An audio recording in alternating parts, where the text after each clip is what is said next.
Hey there, YouTube. I had a bit of an issue while I was recording this video and lost most of the audio and most of the footage that I was going to use. So I ended up just taking the remainder of it and making a short film. It's only about 2 minutes long. You can skip ahead if you like, but I'm just going to let it play.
I'm sure you can already guess by the title that this is my Panoramic Kodak.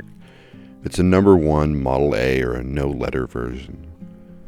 I got it in pretty poor condition, and as you can see, most of the leatherette's coming off and it doesn't look the best.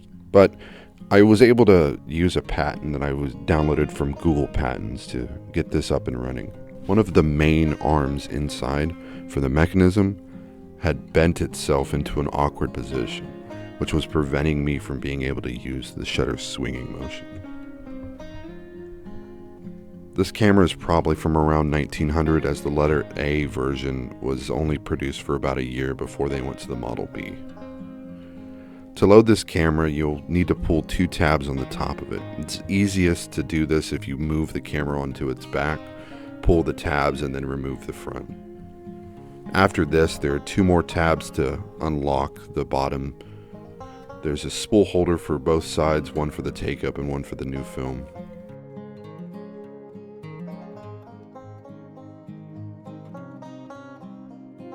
After you pop those out, you can then start the film onto the new spool before loading the new film in.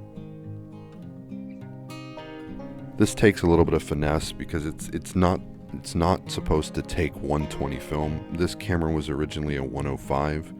The only real difference that I could find is that the 105 spool is slightly bigger, and also the 105 would have had longer film lengths to be able to make up for the 6 exposures you could take. With 120 you can only take 4.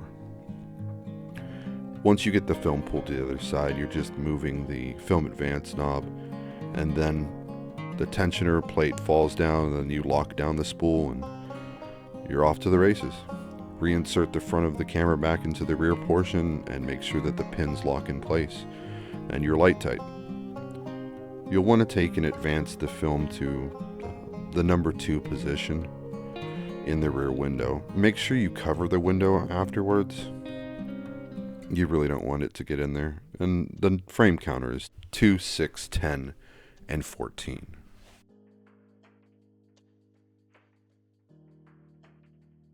This camera only really has 2 shutter speeds, fast and slow.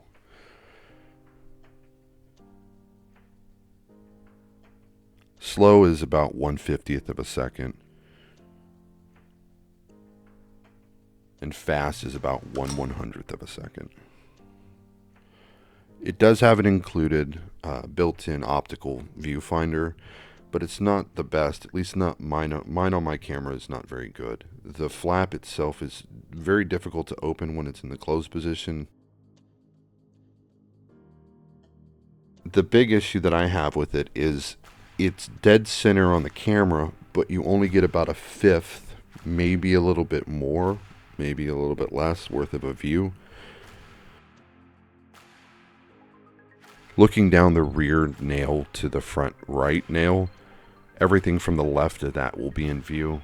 And for the opposite side, looking down the rear nail to the left nail, everything to the right of that nail will be in view. This gives you kind of a reference point, and it's easier to be able to line everything up.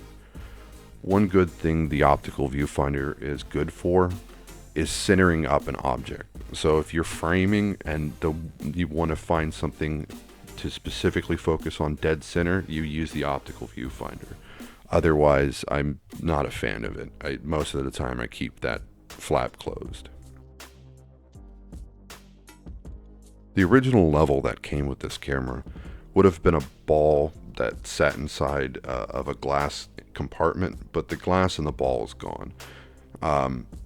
Lucky for me, McMaster-Carr's website actually has a level that fits the hole and even fits the same screw holes. So I didn't have to do any drilling or modification to the camera. I just installed it, removed the old one, and screwed the new one in.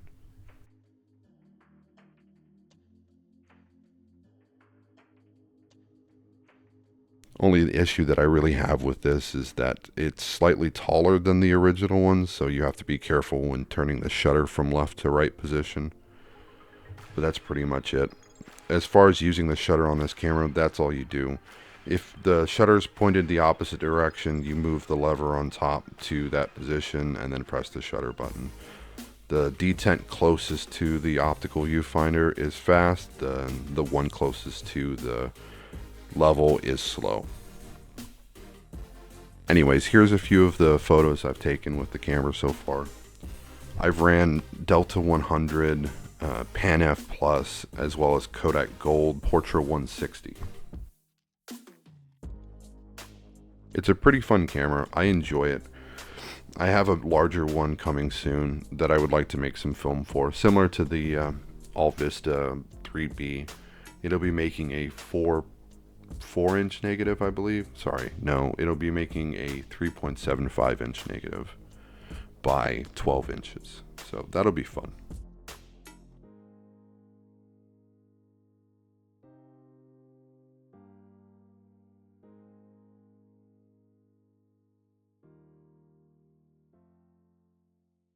Anyways, thank you for watching.